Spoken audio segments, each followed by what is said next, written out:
자, 여러분 안녕하세요. 생태와 환경 15번째 시간입니다. 자, 오늘은 교과서 143쪽부터 156쪽까지 수질 환경 문제에 대해서 배워볼게요. 지난 시간에는 여러분 뭐 배웠죠? 지난 시간에는 여러분 아마 박민희 선생님하고 대기 환경, 그러니까 우리 대기, 공기에 대해서 배웠다면,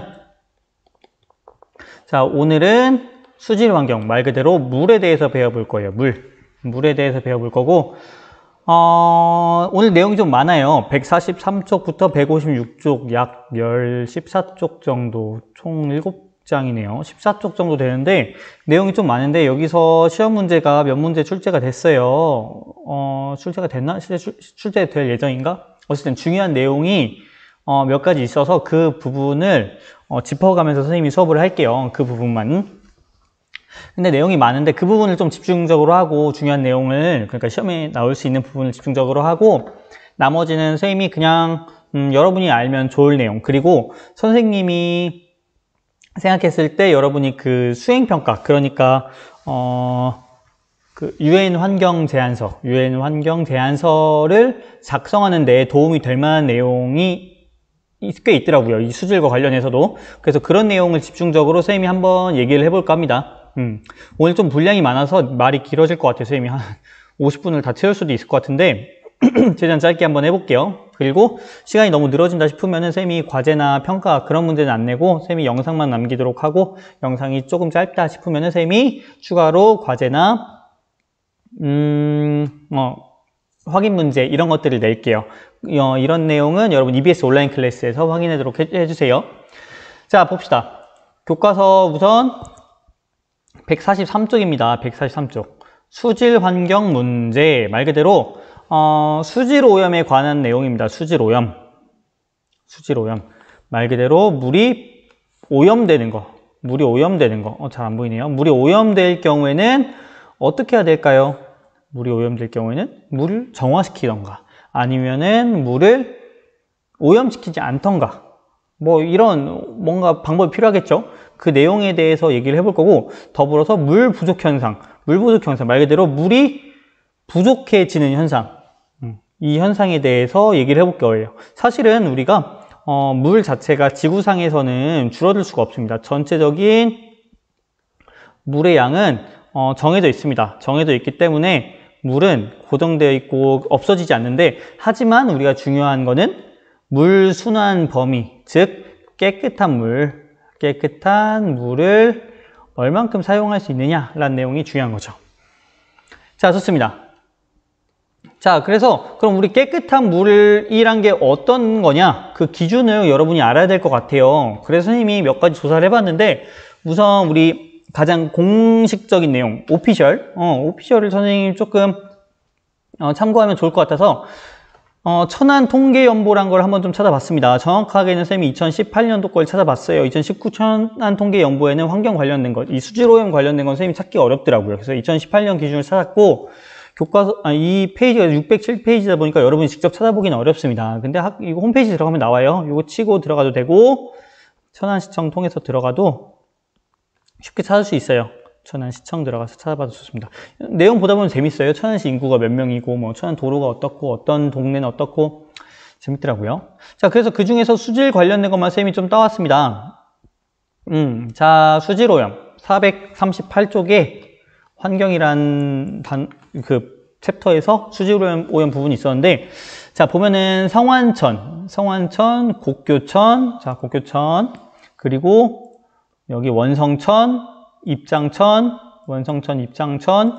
천안천까지 총 이렇게 5개 천에 대해서 수질오염 테스트를 했더라고요.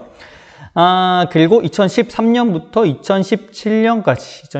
2017년까지 매년 이렇게 수질오염을 체크해서 그 내용을 이렇게 천안시청 홈페이지에 이렇게 올리더라고요.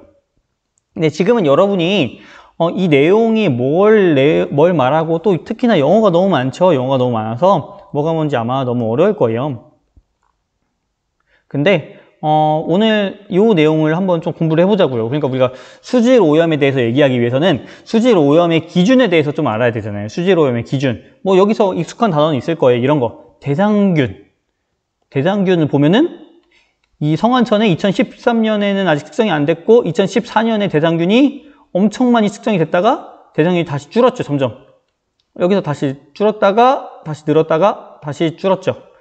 자, 이런 것들은 우리가 쉽게 알 수 있겠지만 뭐 부유물질이란 말도 쉽긴 하겠네요. 뭐 떠다니는 물질. 근데 나머지는 여러분이 어색한, 익숙하지 않은 단어들일 거예요. 특히 이 세 가지.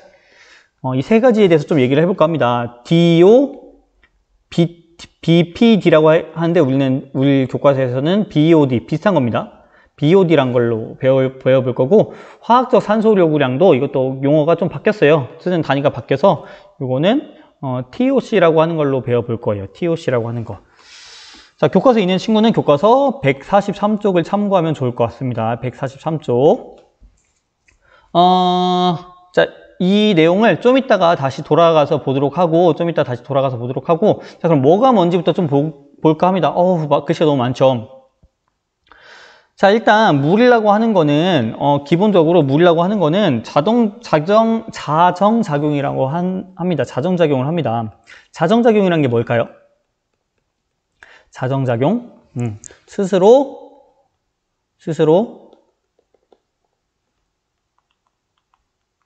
스스로 정화하는 작용이다 라고 생각하면 될 것 같아요. 스스로 정화하다 할 때 스스로 정화하는 능력을 갖고 있습니다. 기본적으로 물은 스스로 깨끗해지려고 하는 성질이 있어요. 물론 그 안에 있는 뭔가 미생물 그리고 산소 이런 것들과 굉장히 밀접한 관계가 있기 때문에 그 내용들을 가지고 그 측정, 얼만큼 얘네가 자정작용을 활발히 일으키는지, 자정작용이 활발히 일어나고 있는지에 관해서 나타내는 게 이 세 가지라고 생각하면 돼요, 우리가. 용존산소량, DO라고 불리는 거, 생물화학적 산소량, BOD. B라는 건 뭐겠어요? 바이오. 생화학적 산소 요구량. 말 그대로 바이오. 그 다음 마지막, 총유기탄소라고 하는 거. 이 세 가지만 우리가 한번 집중적으로 알아볼게요. 총인, 총질소도 중요하지만 얘네보다는 우리 이 세 가지만 한번 집중적으로 한번 알아보도록 할게요. 이 왜 세 가지만 집중적으로 알아보는지 이유가 있겠죠. 당연히. 자, 이 중 용존산소량이라고 하는 거는 용존산소량, 말 그대로 용에 되어 존재하는 산소량. 그러니까 물이 이렇게 있으면요. 이렇게 물이 있으면은 이 물에 뭐가 떠다니냐? 산소가 떠다닌다는 겁니다. 산소가. 그러니까 산소가 얼마나 있느냐, 얼마나 녹아있느냐 이걸 보고 DO, 즉 용존산소량이라고 합니다. 자, 높을수록 좋을까요? 낮을수록 좋을까요? 높을수록 좋습니다. 산소량은 높을수록 산소가 많이 녹아있어야지 얘가 자정작용이 활발히 일어날 수가 있습니다. 그래서 용존산소량은 산소의 농도, 물속에 용해되어 있는 산소의 농도이고 참고로 높을수록 좋다라는 거 첫 번째. 자, 두 번째. 자, 생화학적 산소 요구량이라고 하는 거 BOD. 그러니까 말 그대로 물속에 있는 미생물들이 얼만큼 필요하냐, 요구량. 생물들이 필요한 요구량. 산소가 얼만큼 필요하냐. 그러니까 생물들이 산소를 얼만큼 소비시키냐. 그러니까 필요하냐. 이게 BOD란 겁니다. 바이오. 그래서 BOD라고 하는데 근데 이게 무슨 말이냐? 그 유기물이라고 하는 거는 유기물 말 그대로 그 유기물이라고 하는 거는 우리 머리카락 또 우리 때 그리고 우리가 먹고 남은 음식물 이런 것들이 유기물입니다. 유기물. 근데 이 유기물을 생물들이 먹고 얼만큼의 산소가 있어야지 이 유기물들을 다 분해할 수 있느냐라는 겁니다. 무슨 말인지 알겠어요? 그러니까 산소가 이만큼 있는데 그 안에 더불어서 뭐가 있냐? 유기물이 막 있습니다. 근데 이 유기물을 누가 분해하냐? 이 유기물을 여기 있는 박테리아 같은 애들이 분해를 해요. 좋은 박테리아들이 막 분해를 하는데 박테리아입니다. 박테리아들이 분해를 하는데 얘네를 막 분해를 합니다. 근데 분해를 할 때 이 박테리아들도 생명체이기 때문에 당연히 뭐가 필요해요? 산소가 필요합니다. 산소가. 그러면은 산소가 얼만큼 필요하냐, 이 유기물을 분해하는데. 그러니까 유기물이 많으면 산소가 어떻겠어요? 당연히 많이 필요하겠죠. 유기물이 많으면 산소가 많이 필요합니다. 그럼 유기물이 많다는 건 무슨 말이냐? 우리 머리카락, 우리 때 같은 게 많다는 말이겠죠. 즉 우리 머리카락, 우리 때가 많으면은 산소가 많이 필요하고, 산소가 많이 필요하다는 말은 물이 오염되어 있다라는 뜻이겠죠. 즉 BOD는 좀 다른다는 거죠. 얘기가. BOD는 BOD 생물학적, 생화학적이라고 할게요. 생화학적 산소 요구량이라고 하는데, 이 BOD, B입니다. B13이라고 써져 있네. BOD라고 하는 거는 당연히 높을수록 안 좋은 겁니다. 높을수록 안 좋은 거예요. 그러니까 이 BOD라는 게 높다라는 말은, BOD가 높다라는 말은, 아, 이 물을 정화시키는데 산소가 많이 필요하구나. 그러니까 뭔가 유기물이 많구나 라고 생각하면 될 것 같아요. 그러니까 BOD는 높을수록 좋다, 낮을수록 좋다? 당연히 낮을수록 좋다. BOD는 낮을수록 좋다. 자, 그 다음 마지막. 자, 그 다음에는 여러분이 처음 듣는 단어예요. TOC라고 하는데 위에도 없어요. 여기도 TOC라고 하는 건 없어요. 여기 TOC라고 하는 거는 없고, 대신에 사실은 이 COD라고 하는 거, 이 COD라고 하는 거에 집중해야 되는데요. 요거는 화학적입니다. 그러니까 생물학적으로 분해하는데 얼만큼 필요하냐라는 게 생화학적 산소 요구량이고, 화학적으로 이 안에 있는 화학물질들, 우리 샴푸라든지 우리 비누라든지 우리 뭐 세제라든지 이런 것들을 화학적으로 분해하는데 산소를 얼만큼 넣어줘야 되냐. 마찬가지로 이게 높을수록 어떻다? 안 좋다. 당연히 산소가 요구된다. 즉 디맨드, 소비량.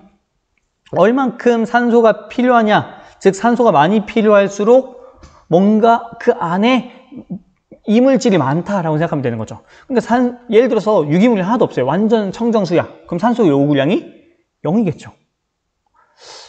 자, 봅시다. 근데 대신에 좀 얘기가 바뀌었어요. 원래는 자, 이 화학적 산소 요구량이라고 해서 COD라고 하는 거를 썼었어요. 근데 2016년 이후에는 이거 대신에 뭘 쓴다고요? COD 대신에 총유기탄 TOC라고 하는 걸 쓴대요. TOC. 똑같아요. 똑같은데 단지 측정하는 방법의 차이가 약간 있을 뿐이에요. 그러니까 말 그대로 이 생물들이 분해할 수 있는 게 있고 생물들이 분해할 수가 없는 게 있다는 거죠. 예를 들어서 샴푸를 미생물들이 분해할 수 있을까요?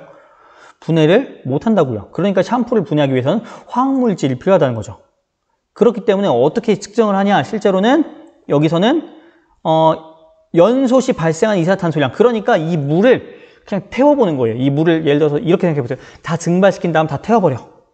그럼 남는 애들이 타면서 얼만큼의 탄소가 발생하냐, 즉 타면서 얼마만큼의 물질이 발생하냐. 물질이 많이 발생할수록 어떻다? 뭔가 많이 포함되어 있다. 샴푸 같은 게 많이 포함되어 있으면 그 안에 있는 탄소량, 즉 탄소량이라고 하는 거는 뭔가 화학물질이라고 생각하면 됩니다. 그 화학물질이 얼만큼 많냐라는 얘기고, 그 화학물질이 많으면 많을수록 물이 어떻다? 오염되어 있다. 즉 이렇게 생각하면 되죠. 뭐 꼭 이런 건 아니지만 우리 집에서, 가정에서 사용하는 경우는 우리 머리카락이나 우리의 때, 우리의 그런 뭐랄까 생물학적인 것들이 그런 것들이 많이 들어가서 걔네들을 분해하는데 산소가 많이 필요하죠. 그럴 경우는 BOD가 높아질 테고, 그런데 반면에 공장이나 뭔가 근처에 뭔가 화학물질을 발생시키는 곳이 있다. 농약을 사용한다. 그럴 경우는 그 농약을 분해하기 위해서, 그리고 그 화학물질 분해하기 위해서는 이 TOC라고 하는 거를 기준으로 한다는 거죠. TOC가 높을수록 물이 어떻다? 오염되어 있다. BOD, TOC라고 하는 거는 산소. 그러니까 우리 항상 산소가 기준입니다. 산소가 많을수록 좋은데 산소가 많이 필요하다? 오염되어 있네. 근데 그게 생물학적으로 많이 필요하다? 그럼 BOD가 높다. 화학적으로 많이 필요하다? 그러면 총유기탄소, TOC가 높다. 라고 생각하면 됩니다. 즉, 이제 한번 정리를 해볼까요? 잠깐만요. 정리를 여기다가 해봅시다.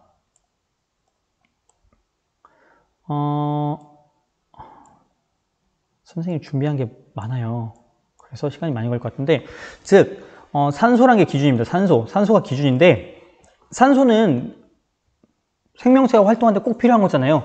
그래서 산소의 양을 DO라고 합니다. 이걸 우리 전문 용어로 용존산소량. 즉, 용에 대어 존재하는 산소량. 근데 이 산소가 필요한데, 산소가 얼만큼 필요하냐? 요구량이라는 단어도 쓰는데, 산소가 얼만큼 필요하냐? 생물학적으로. 즉, 박테리아들이 분해하는데 얼만큼 필요하냐? 그리고 화학적으로. 즉, 탄소량이 얼만큼으로 측정이 되냐?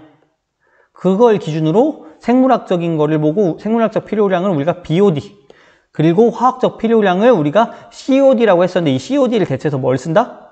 TOC를 쓴다. 말이 어려워요. 말이 어려워서 여러분이 그 의미만이라도 좀 파악했으면 좋겠어요. 물론 이 단어도 알아야 되지만 그 의미를 알면 좋을 것 같아요. 그래서 얘네 용존산소량은 높으면 높을수록 어떻다? 물이 깨끗하다. 그러니까 회복될 수 있는 여지가 많다. 산소가 많다는 거는 물이 정화될 수 있는 여지가 높다. 즉, 물이 좋은 물이다. 그리고 이미 다 산소를 썼으니까 산소가 많이 녹아있는 걸 거 아니에요. 이미 다 분해가 된 거니까. 뭐 그렇지 않은 경우도 있겠지만.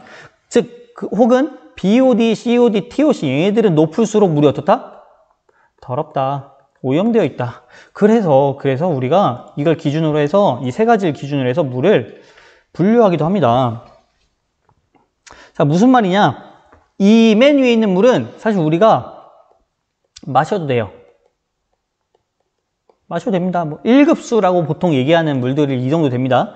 그리고 조음이라고 하는 얘들은 뭐 우리가 생활용수로 뭐 끓여서 마셔도 될 거예요. 그리고 이 정도 되는 애들은 뭐 씻는데, 이 정도 되는 애들은 뭐 화장실용으로, 화장실 변기 내리는데 등등등등 뭔가 기준이 있는데 선생님이 요거까지는 정확하게 여러분한테 뭐 외우라고 하고 싶진 않아요. 요거까지는 외울 필요는 없고 그냥 단지 기준이란 게 뭐냐. 자, 이 BOD라고 하는 거 아까 뭐라고 했죠? BOD 바이오니까 이게 뭐죠? 생물학적이라고 합시다. 생물학적 화학 요구량. 자, TOC는 뭐였죠? C가 사실 탄소의 약자예요. TOC 탄소. 근데 뭐 어쨌든 뭐 탄소량이라고 생각하면 됩니다. 자, DO는 뭐라고 했죠? DO는 용존산소량.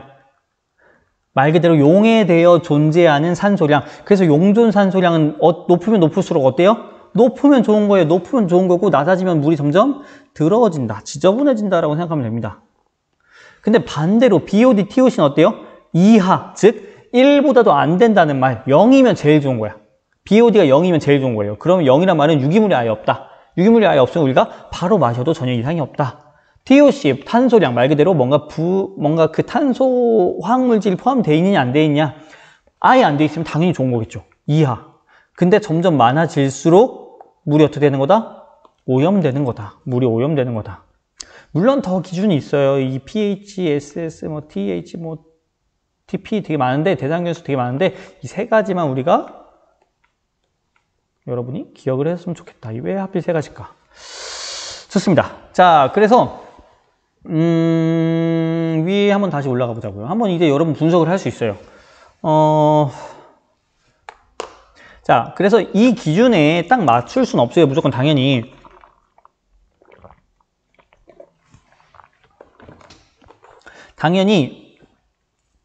이 기준은 그냥 하나의 기준일 뿐이고 모든 게 이걸 기준으로 할 수는 없습니다. 하지만 한번 이걸 맞춰 보자고요.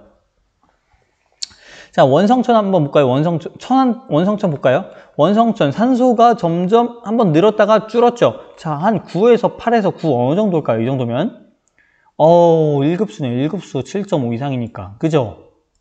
원성천 DO. 자, BOD, 우리 TOC는 생략합시다. BOD만 봅시다. BOD가 5였는데 3으로 됐다. 어떻게 됐단 말이에요? 수질이 좋아졌다. 3에서 2가 됐다. 그럼 또 어떻게 됐다? 수질이 또 좋아졌다. 근데 수질이 다시 어떻게 했어요? 다시 나빠졌죠. 2015, 2016, 2017 갈수록. 자, 이 정도 기준이면은 5, 3, 2. 5면은 보통 정도. 3 정도면 좋음. 2 정도면 매우 좋음 정도 되네요. 이 이해하니까 매우 좋음은 없었네. 좋음 정도, 최대 좋음이네요, 최대. 자, 그 다음에 화학성 산소 요구량은 요게 기준이 아마 다를 거예요. 이 TOC라고 하는 게, 선생님, TOC를, BOD를 TOC로 했네요. 이렇게 헷갈리면 안 되죠. 비슷하긴 한데. 자, 요거는 TOC는 여기 TOC 측정량이 없으니까 생략을 하겠습니다. 그러니까 이런 식으로 우리가 수지를 측정할 수가 있다. 근데 여러분 또 뭘 할 수 있어요? 이렇게 수지를 측정하잖아요. 수지를 측정하는데 누군가가 이 수지를 측정을 하겠죠. 누가 측정하겠어요? 전문가가. 그 전문가는 누구예요? 이 수지를 측정할 수 있는 사람, 무슨 환경 전문가, 선생님이 한번 나중에 진로 시간 한번 잡긴 할 거예요. 선생님이 진도 마지막쯤에 이 환경과 진로 한번 하긴 할 건데, 이 측정하는 직업도 굉장히 앞으로 유망 직업 중 하나겠죠. 왜냐하면은 공부하지 않은 사람들은, 연구하지 않은 사람은 측정이 어렵잖아요. 그러면은 전문가라고 하는 이 측정하는 기술을 배운 사람이 전문가가 필요하고, 그 전문가가 할 일은 점점 앞으로 이 환경이라고 하는 건 점점 어떻게 되고 있다? 중요시 되고 있다. 왜냐하면 우리는 다들 삶의 질이 높아질수록 어떤 곳에 살고 싶어요? 깨끗한 곳에 살고 싶잖아요. 깨끗한 곳. 깨끗한 곳이란 기준이 뭐예요? 이런 것들이 기준이죠. 이런 것들. 수질, 환경 문제, 이런 것들이 기준이니까 우리가 뭘 할 수 있다? 앞으로 유망 직종이구나. 이 수질 관련된 게. 자, 다음 내용 봅시다. 자, 그래서 보면요, 이런 식으로 우리가 모식화 시키고 합니다. 이렇게 목장에서 이렇게 오염물이 내려옵니다. 목장에서 오염물이 왜 나와요? 얘네들이 똥 싸잖아요. 똥. 그쵸. 얘네들이 이렇게 똥을 싸면 똥이 어떻게 돼요? 똥이 비가 오면은 빗물에 똥이 휩쓸려 가겠죠. 또 똥만 먹어요? 아니죠. 얘네가 사료를 먹다 보면 사료를 통해서 나오는 뭔가, 이렇게, 유기물들이 나오겠죠. 사료 자체가 유기물이니까 얘네들이 물로 들어가면 얘네들로 인해서 BOD가 또 높아지는 거죠. 생물학적 산소 요구량이. 자, 경작지에서는 어떤 오염물이 들어갑니까? 뭐 여러 가지가 있겠죠. 뭐 비료도 들어갈 테고 농약도 들어갈 테고 이런 것들. 얘네들은 뭘 높이겠어요? COD 혹은 TOC를 높이겠죠. 이런 것들이 우리 수질을 측정하는 기준이 된다는 거죠. 주거 지역에서도 들어가고. 근데 여기 보면은 중요한 말이 비점오염원, 점오염원 이란 말이 있죠. 자, 이 말이 어려워서 그렇지 끊어서 얘기해 보면 됩니다. 점오염원, 점오염원 무슨 말이냐? 오염원은 오염원인데 점의 형태로 오염을 시키는 되냐? 예를 들어서 이 하수처리장은 공공기관이죠. 말 그대로 여기서는 이 각종 주거지역, 도시 이런 데서 모은 하수를 모아서 처리해서 내보내는 겁니다. 그러니까 딱 명확하죠. 어디로 물이 들어가는지. 하지만 여기 보면은 목장에서 흘러 들어가는 물이나 여기 경작지에서 흘러가는 물이나 공장도 점이라고 봐야겠네요. 여기 주거지역에서 흘러가는 물이나 이런 것들은 우리가 특정 지을 수가 없다고요. 즉 점이 아닙니다. 점으로 이렇게 나온다고 볼 수 없습니다. 그러니까 비점오염원이라고 얘기를 한다는 거죠. 교과서에 되게 길게 나와 있어요. 그래서 이걸 한번 잠깐 보면요. 여기 이렇게 생각하면 될 것 같아요. 발표를 할까? 자, 점오염원이라고 한 거는 공장이나 하수처리장과 같이 특정 장소의 배수관, 하수구, 도랑 등으로 배출되는 애들을 말합니다. 그래서 점오염원은 사실상 관리가 편합니다. 왜냐면은 거기 그 공장에서 내보내는 물 혹은 그 하수처리장에서 내보내는 하수 이런 것들만 딱 측정을 하면은 얘네가 지금 오염수를 배출하고 있구나 아니면 얘네가 관리를 잘하고 있구나 알 수 있다는 거죠. 근데 하지만 더 문제가 되는 애들이 누구다? 비점오염원은 한 지점이 아니라 여러 넓은 땅의 오염원들이 물속으로 유입되기 때문에 비료, 농약, 축사, 유출물 등등등등등등등등등 포함이 되고 얘네들은 관리하기가 어렵다. 즉 비점오염원은 관리에 어려움이 있다라는 거죠. 왜냐하면 어디서 들어가는지 명확하지가 않기 때문에 그리고 그거를 매번 측정하기도 어렵고 그렇기 때문에 이런 걸 측정해주는 직업도 생기겠네. 또 환경 앞으로 유망하겠죠. 자, 좋습니다. 그래서 이렇게 오염원들이 들어가는데 자, 당연히 우리가 뭘 알 수 있냐? 여기하고 여기. 자, A라고 하는 지역과 B라고 하는 지역. 기본적으로 A, B 지역 중에 어디가 물의 수질이 좋을까요? A, B 중에 물은 이렇게 흘러내립니다. 위에서 A에서 B 방향으로 물이 흘러갑니다. 그쵸? 그럼 A의 수질이 B보다 좋겠죠. 왜냐면은 B가 점 오염원이기 때문에. 물론 하수 처리장에서 물을 깨끗하게 해서 내보내긴 해요. 근데 하지만 그래도 일반적인 하천수보다는 더 오염된 물을 내보낼 수밖에 없겠죠. 어지간해서는. 여기서는 또 모르겠다. 왜냐면 위에 비점 오염원이 너무 많아서 위에가 더 더러울 수도 있겠다. 좋습니다. 그 상황에 따라 다르겠지만 일반적인 경우에는 오염원의 상류가 하류보다 물이 더 깨끗하다. 즉 하류로 갈수록 수질이 더 오염되는 성질이 있다. 여러분 계곡 가면은 계곡에서 위쪽에서 이렇게 더 놀고 싶죠. 아래쪽보다. 왜? 위쪽에서 누가 이렇게 소변도 보고 이렇게 뭐 막 침도 흘리고 하면은 그게 다 내려오잖아요. 똑같은 원리겠죠. 물론 여러분 그렇게 안 하겠죠. 안 하겠지만. 자, 좋습니다. 이렇게 점오염원과 비점오염원 똑같은 게 또 있네. 자, 그래서 또 똑같은 게 있네. 자, 그래서 이거는 뭐냐? 자, 우리가 물 관리를 굉장히 열심히 한다는 거죠. 이거는 상수 처리 과정. 그러니까 상수라고 하는 건 뭐예요? 우리가 마시는 물, 즉 수돗물입니다. 수돗물. 그러니까 우리가 집이 이렇게 있으면은 이렇게 집이 있습니다. 우리 집으로 들어오는 물이 상수도, 우리 집에서 다 쓰고 내보내는 물이 하수도. 이렇게 생각하면 돼요. 그래서 상수도로는 어떤 물을 공급해야겠어요? 깨끗한 물을 공급하고 하수도로는 지저분한 물이 아무래도 상대적으로 나가겠죠. 왜냐하면 우리가 물을 활용해서 뭔가 이렇게 변기도 내리고 설거지도 하고 하니까 다 상대적으로 더러운 물이 내려가겠죠.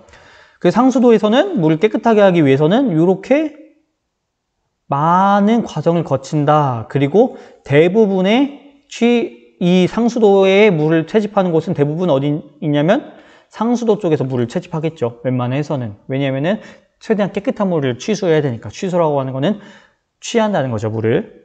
그래서 뭐 이렇게 알갱이 가라앉히고 막 있는데 이 과정은 여러분이 몰라도 돼요. 너무 어려워. 몰라도 되지만 이렇게 다양한 되게 뭐랄까 복잡한 과정을 거친다. 우리가 마시는 물에 있어서는. 그러니까 물이라고 하는 거는 우리가 소중하다, 소중하지 않다? 굉장히 소중하다. 아름다운 물. 자, 그 다음에 요거는 하수죠. 이건 보통 하류 쪽에 있습니다. 하수도는. 자, 그래서 하수도는 뭐랄까 이렇게 채집된 가정이나 뭐 어디냐 공장이나 뭐 그런 데서 채집된 하수를 이렇게 다양한 과정을 거친다는 거죠. 근데 보면은 이 중요한 것 중 하나가 이거 시험에는 나오지 않겠죠. 너무 어려우니까. 자, 이 포기조 막 이런 거 말 그대로 포기한다 이게 아니라 기포를 내는 거예요. 기포. 그래서 이 산소를 이용해서 대부분 산소를 이용해서 이렇게 물을 깨끗하게 하거든요. 대부분 산소를 공급함으로써. 왜냐하면 용존산소량, 화학산소량 아까 다 얘기했던 거랑 똑같은 겁니다. 산소를 공급함으로써 보통 물을 깨끗하게 하는데 이 슬러지 얘네들은 침전물들, 가라앉은 것들 얘네들은 보통 비료 같은 걸로 쓰이는데 얘네들은 우리가 먹는 사람이 직접 섭취하는 비료에는 쓰이지 않습니다. 사람이 직접 섭취하는 비료에는 섭취하는 그 농작물에는 사용하지 않고요. 2차로 쓰이는 거. 예를 들어서 뭐 가축의 사료, 가축의 사료가 되는 농작물 이런 데 보통 씁니다. 이렇게 한 번 걸쳐서 사람들이 수집할 수 있기 때문에. 자, 좋습니다. 이제 교과서로는 한번 쭉쭉 넘겨서 우리 147쪽을 볼 건데요. 여기 교과서에 조금 선생님이 이 얘기를 안 할 수가 없더라고요. 어떤 내용이냐면요. 4대강 조금 예민한 내용이긴 합니다. 선생님은 공무원이기 때문에 정치적 중립을 지키고 선생님은 뭐 이명박 전 대통령이 잘했다 못했다를 얘기하지 않고 이 4대강 사업이란 게 어떤 취지에서 시작이 됐고 시간이 많이 부족하게 생겼네. 뭐 어떤 결과를 낳았는지 이런 것들을 객관적으로 조금 얘기를 해볼까 합니다. 자, 우리 지난 시간에 선생님이 뭐 얘기했었냐면은 청계천 얘기했었어요. 청계천 생태하천 복원. 사업을 얘기했었어요. 그때 선생님이 뭐라고 했었냐? 자, 이 생태하천이라고 했지만 사실은 생태라고 하는 거는 말 그대로 우리 사람보다도 말 그대로 환경, 즉 생물 또 비생물 요소 이런 것들을 더 중요시 하는 게 생태하천의 본 취지지만 이 청계천이라고 하는 게 그렇게 하지 못했고 그렇기 때문에 비판을 받은 부분이 있다. 하지만 서울에 이렇게 도심을 통과하는 하천이 사실상 자연적으로 아무리 자연적으로 하더라도 사시사철 물이 흐르는 건 사실상 불가능하고 그러면은 이 사람도 결국 생태계 구성원 중 하나이기 때문에 사람도 결국 이 중에 포함되는 요소이기 때문에 사람을 위해서는 그 서울 시민들을 위해서는 지금의 청계천이 굉장히 긍정적으로 바라볼 수 있다라고 얘기했습니다. 그러니까 명과 암이 존재할 수 있다는 거죠. 근데 하지만 이런 청계천 사업과 같은 민감한 사업 그리고 이런 직접적으로 실제로 이명박 전 대통령이 시장이 되는 과정에서 공약 중 하나였어요. 청계천 사업이, 생태하천 복원 사업이. 이런 것들이기 때문에 우리가 그렇기 때문에 환경을 공부하는 거다. 이런 게 이 환경이라는 게 어떤 의미고 우리한테 어떻게 다가오고 여러분 특히나 문과 친구들 그러니까 어학계열, 인문계열로 관련 상경계열 이쪽으로 진학하려고 한 친구들이 왜 환경을 또 더 공부를 해야 되는지에 대해서 선생님이 좀 얘기를 했던 것 같아요.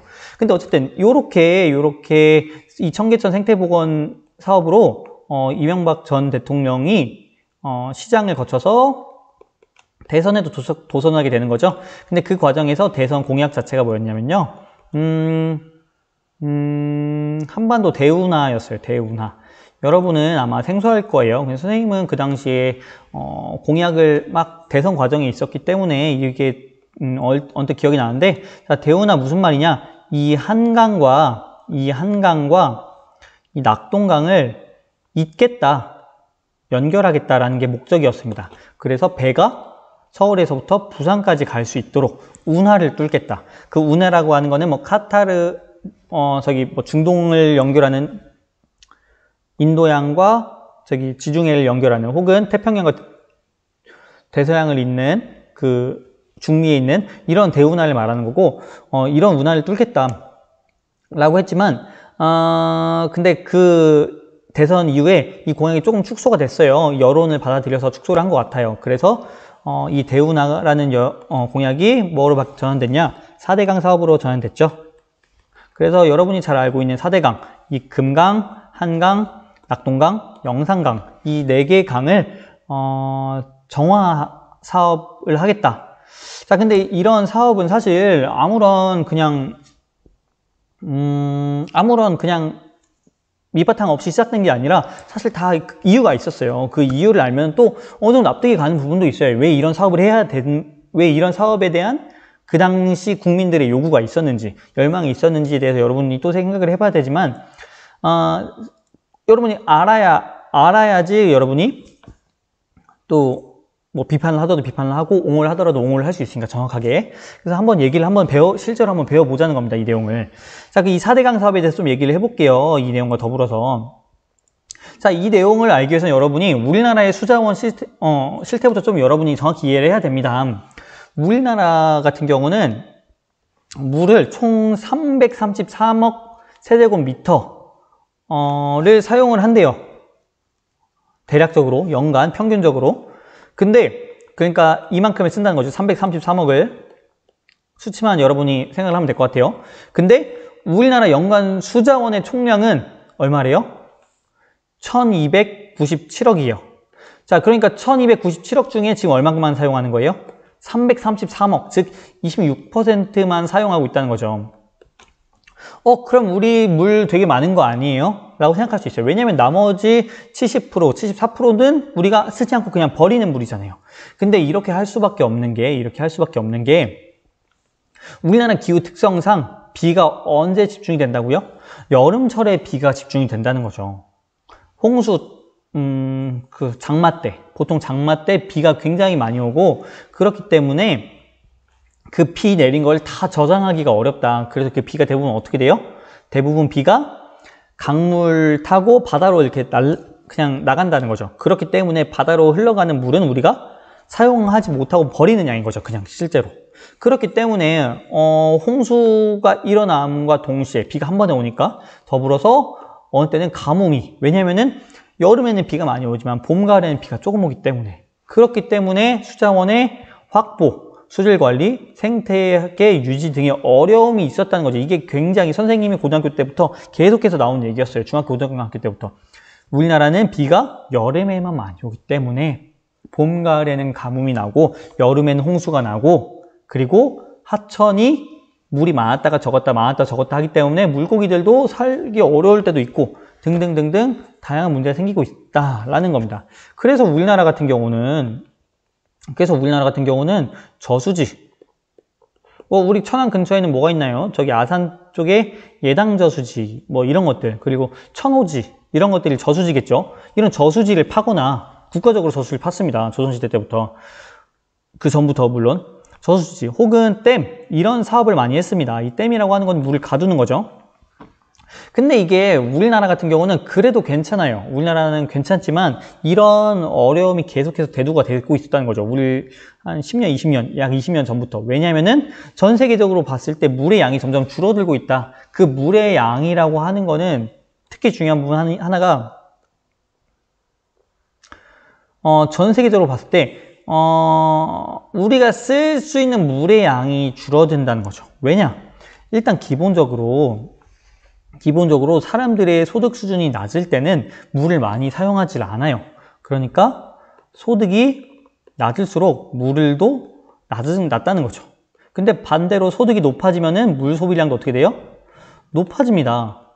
자, 단순해요. 여러분, 그 중국인들이 혹은 아프리카 사람들이 당장 먹을 게 없을 때는 당장 씻고 당장 뭐 깨끗한 물을 마시고 이런 것보다 더 중요한 게 식량 문제일 수가 있고 의료 문제일 수가 있어요. 하지만 점점 생활 수준이 높아지면 어떻게 하냐? 더 깨끗한 물을 찾게 되고, 샤워를 한 번 할 거 하루에 2번 하게 되고, 그리고 양치도 한 번 할 거 3번 하게 되고, 이런 식으로 기본적으로 물 사용량이 늘어나는데 75년부터 2020년 지금 오늘날까지 8배 이상 증가했다는 거죠. 8배 이상.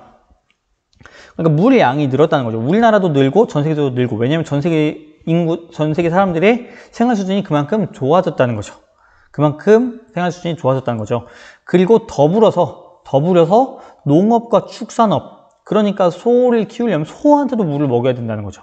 심지어 소를 키울 옥수수, 소를 키울 밀에도 물을 또 줘야 된다는 거죠. 그렇기 때문에 물의 양이 급격하게 늘어나고 있다. 물 소비량이.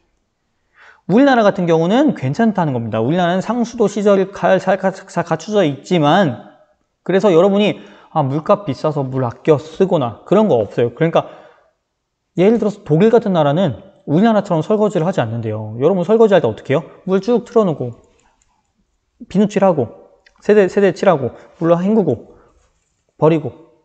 왜 버려? 그죠? 물 버리고 그냥 뒤집어 놓고 이렇게 기본적으로 하지만, 독일 같은 나라에서는 그렇게 진짜 물 쓰듯 하면은 막 물세가 20만 원, 30만 원 나올 수가 있대요. 물이 많이 없는 나라이기 때문에. 그렇기 때문에 독일이나 그런 유럽권, 물이 많이 없는 나라에서는 보통 이렇게 그 헝겊으로 이렇게 물을 세대로 이렇게 닦고 그걸 헝겊으로 닦고 이런 문화가 되게 많다고 하더라고요. 물을 계속해서 애벌 설거지하고 세대 바르고 헹굼하고 이게 아니라 그 과정을 최대한 압축시킨다는 거죠. 물 소비량을 줄이기 위해서. 그렇기 때문에 전 세계적으로 봤을 때는 물이 줄어들 수밖에 없다. 더군다나 우리나라 인구가 점점 어떻게 되는 추세예요? 증가하고 있다는 거죠. 물론 2020년을 기점으로 혹은 2025년이라고 보통 보기도 하는데, 어느 한 기점으로 해서 인구수가 줄긴 하겠지만, 지금까지 우리나라가 만들어진 이후로, 우리나라가 계속해서 1950년대 이후로 계속해서 물 소비량이 꾸준히 증가했다는 거죠. 인구가 증가하면서 물 소비량도 증가했다는 거죠. 근데 심지어 갈등도 생기고 있다. 갈등은 좀 이따 얘기를 해볼게요. 그렇기 때문에 물이 부족하기 때문에 물을 확보해야 된다라는 게 그 당시에 뭐랄까 많은 여론 중 하나였습니다. 근데 이 청계천 가지고 아니지. 그러면은 어떻게 4대강 가지고 물을 확보하냐? 이렇게 한번 생각해 볼까요? 물이 이렇게 흘러갑니다. 이렇게 땅이 있고 물이 이렇게 흘러갑니다. 물이 이렇게 흘러가요. 이렇게 물이 기본적으로 흘러갑니다. 자, 근데 어떻게 하냐. 여기 있는 물은 똑같아요. 여기 내가 물을 이만큼 쓸 수밖에 없어요. 이만큼 쓰거나, 근데 상수도에 있는 물을 써야 되니까 요만큼밖에 쓸 수가 없습니다. 이 물은 계속해서 유지되냐? 물론 위에 있는 산에서 계곡을 통해서 이렇게 물이 유입되기도 하고 하면서 물이 거의 일정히 유지가 됩니다. 강이라고 하는 것들은. 근데 이 물을 당장 다 가져다 쓰면은 물이 부족할 수도 있고, 봄, 가을에는 특히나 물이 부족하기 때문에 어떻게 하냐. 여기다가 이렇게 물을 이렇게 댐을 세우고 여기를 이렇게 파낸다는 거죠. 극단적으로 한번 얘기를 해볼게요. 실제로 이렇게는 하진 않지만 이렇게 해버리면 당장 물의 양이 어떻게 된 거예요? 물의 양이 늘어난다는 거죠. 이게 우리 지역이랑 가까운 곳에서는 금강이 있죠. 금강보라는 게 있다. 금강보. 그래서 이렇게 해서 물의 양을 확보하겠다, 수자원을 확보하겠다라는 게 4대강 사업 중 핵심 중 하나였어요. 4대강 사업의 핵심 중 하나였어요. 근데 이렇게 하다 보니까 많은 문제가 생겼죠. 뭐 여러 비판 중에 하나가 첫째로 유속이 줄었다. 왜냐면은 물을 가둬두니까 물이 흘러가는 속도가 줄겠죠. 그로 인해서 녹조가 발생한다. 교과서 147쪽에 있죠. 그리고 또 뭐 있죠? 자연스럽게 여기에 다시 흙이 쌓입니다. 여기에 흙이 쌓이겠죠. 왜냐하면 파내면은 어차피 여기서 또 흙이 흘러내려서 또 쌓일 거 아니에요. 그러면은 어차피 또 여기 매년 파내야 된다. 그렇기 때문에 비용 증가. 또 여기에 살던 꽃게들, 꽃게는 안 살죠? 가재 같은 애들 어떻게 해요?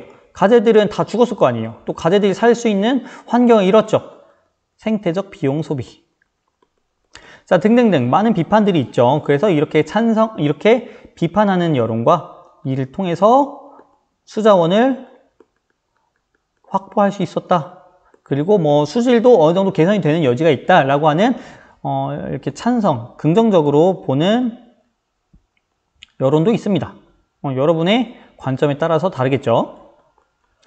자, 그래서 이런 것들이 4대강 사업이고 이렇게 굉장히 밀접하게 관련이 있다는 거죠. 우리가 녹조도 교과서에 나오네요. 그래서 여기 4대강 사업도 나와요. 4대강 사업으로 보를 설치하면서 유속이 나아져 녹조 발생이 증가했다. 이거는 뭐 정치적인 그런 걸 떠나서 뭐 자연적인 현상이니까 유속이 떨어지면은 녹조가 증가하는데 보가 설치되면은 이 보라고 하는 거는 작은 댐이라고 생각하면 됩니다.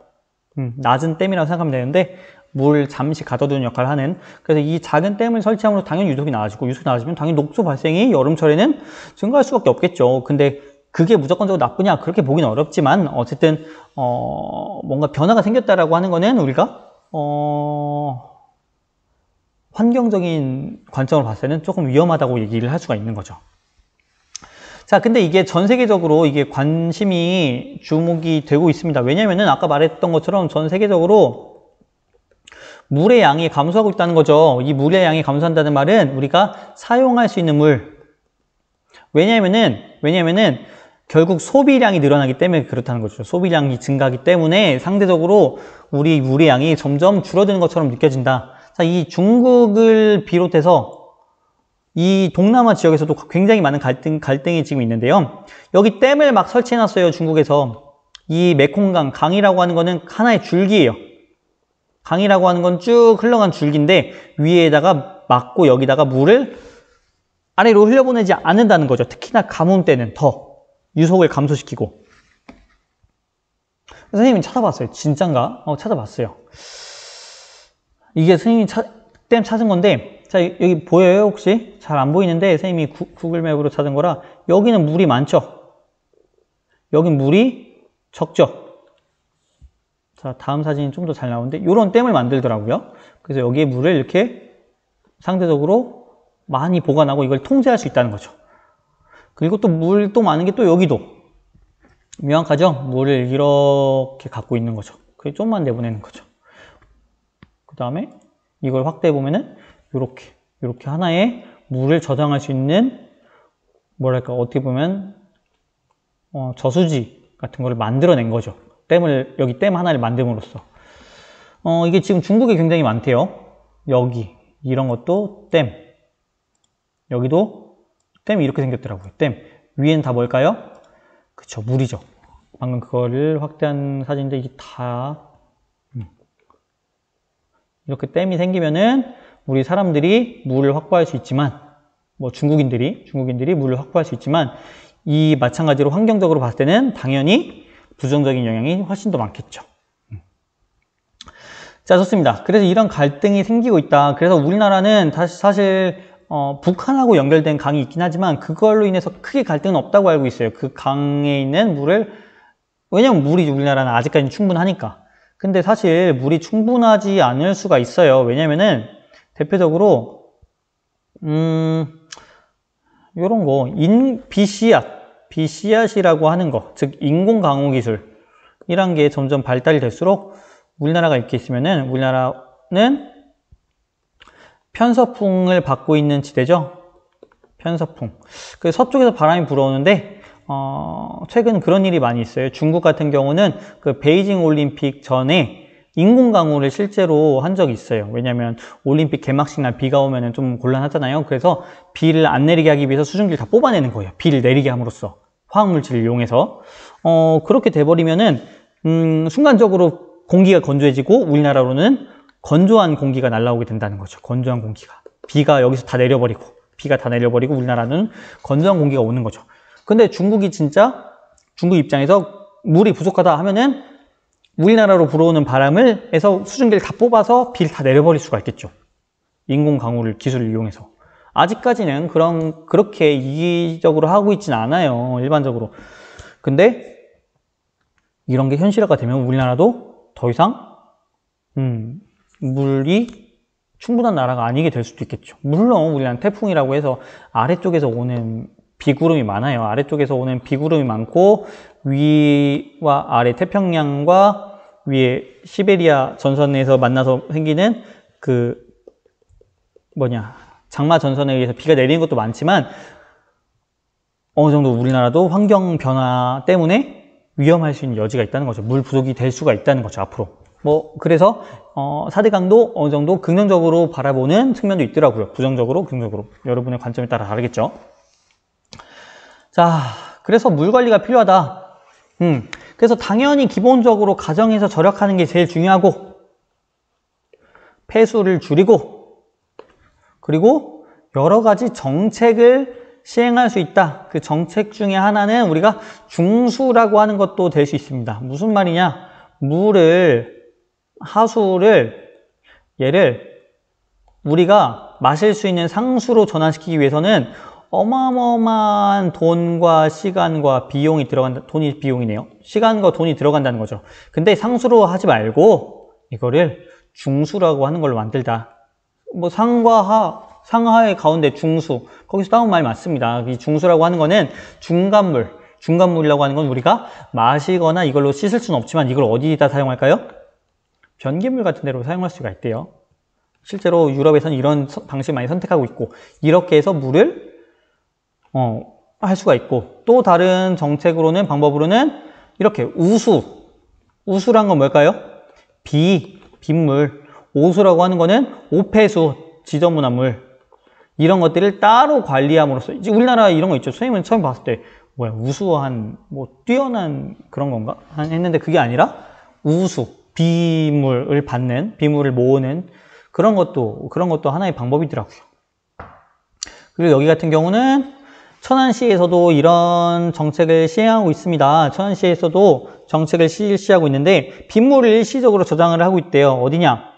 여기 천안시 종합운동장 있는 쪽일 거예요. 시청 옆에 종합운동장이 있는 데인데 여기 밑에다가 유류 저장 시설이란 걸 만든대요. 그래서 2018년 뉴스인데 2021년 내년 2월까지 준공을 할 거고 244억 그러니까 돈이 들어간다는 거죠. 돈이 투자되는 사업이다. 당연히 여러분 문과 친구들 이런 거 관심을 갖고 있어야겠죠. 우리 시 사업 시의 정책이라든지 이런 거니까. 자, 경제적인 부분도 당연히 투입이 되겠죠. 그래서 이런 것들이 투입이 되고 그래서 여기더라고요. 여기 만들더라고요. 여기. 자, 어떻게 하냐? 비가 오면은 지하에 저장을 했다가 비가 그쳤을 때 이 장제천으로 방류를 한다. 장제천으로 방류를 한다라는 거죠. 여기 장제천 보이나요? 장제천이라고 하는 대로 방류를 한다. 그러면은 물의 양을 꾸준히 할 수 있는 거죠. 그러면 홍수도 방지할 수 있고 가뭄도 방지할 수 있다. 이런 취지입니다. 자, 해수담수화 이것도 얘기해야 되는데 이거는 우리 두산중공업 선생님이 시간이 넘쳐서 여기까지만 할게요. 오늘 과제는 따로 안 낼게요. 50분 아슬아슬